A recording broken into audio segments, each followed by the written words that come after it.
Hello everyone, welcome back. तो कल bank Nifty को हम कैसे ट्रेड कर सकते हैं वो देख लेते हैं। आप यहाँ पर देख रहे होगे तो मैंने ये एक क्रूशल लेवल मार्क करके रखा हुआ है जो कि 45,900 टू 46,000 तक का एक क्रूशल जोन बनता है। वो किस बेसिस पे बनता है वो मैं आपको एक्सप्लेन कर देता हूँ। यहाँ पर अगर आप देखोगे तो मार्केट ने ये वाले जोन से काफ़ी एक हैवी रिजेक्शन दिया। उसके बाद मार्केट ने जब अप्रोच किया तो उसके बाद दोबारा रिजेक्शन आई है। तो प्राइस का बिहेवियर क्या हो सकता है? प्राइस का बिहेवियर ये हो सकता है कि सेलर जो है ना, अगर मार्केट 45,900 को दोबारा अप्रोच करती है तो होपफुली सेलर को एक दोबारा अपॉर्चुनिटी मिल सकती है और वो इस स्विंग के ऊपर ही अपना एसएल लगाकर पोजीशंस क्रिएट कर सकता है। निफ्टी ऑल टाइम हाई पर है पर बैंक निफ्टी थोड़ा लैग कर रहा है। बट हमें प्राइस स्ट्रक्चर के अकॉर्डिंग ही जाना है। जैसे अगर निफ्टी ने लाइफ टाइम हाई मारा है तो हम अगर ये सोचें कि बैंक निफ्टी को भी मारना चाहिए था, बट बैंक निफ्टी अपने प्राइस स्ट्रक्चर के अकॉर्डिंग चल रही है।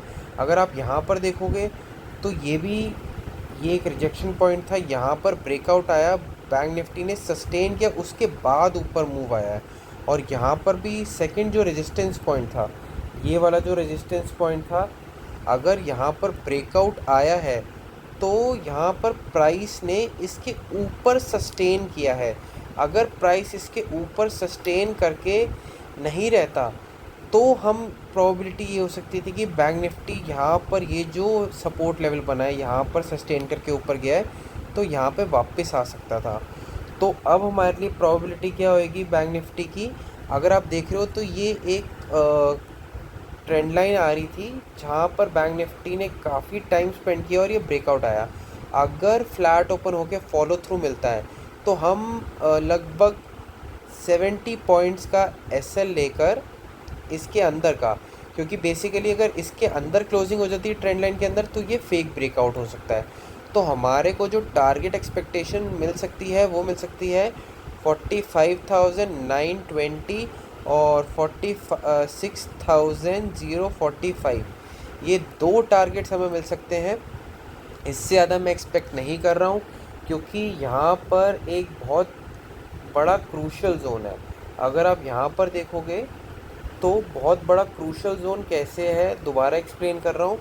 यहाँ पर प्राइस एक्शन बना, ये सपोर्ट लिया बैंक निफ्टी ने, इसके ऊपर सस्टेन किया, जैसे ही इसके नीचे सस्टेन किया ऊपर गई, गैप अप ज़रूर ओपन हुआ बट हैवी सेलिंग, फिर दोबारा हैवी सेलिंग। तो इससे ज़्यादा मैं एक्सपेक्ट नहीं कर रहा हूँ बैंक निफ्टी के अंदर। और अगर bank Nifty gap down open हो जाए इसके आसपास तो ये ट्रेंड लाइन का ये वाला जोन जो है, ये ग्रीन जोन अगर आप देखोगे इसका ब्रेकडाउन होएगा तो हमें ये लोअर जो लेवल्स हैं, अगर जैसे ये 690 का लेवल ब्रेकडाउन होता है तो हमारे को 580 का फर्स्ट लेवल, सेकंड टारगेट जो मिल सकता है 465 और थर्ड टारगेट जैसे कि आप देख सकते हैं 352 का। ये हमें तीन टारगेट देखने को मिल सकते हैं।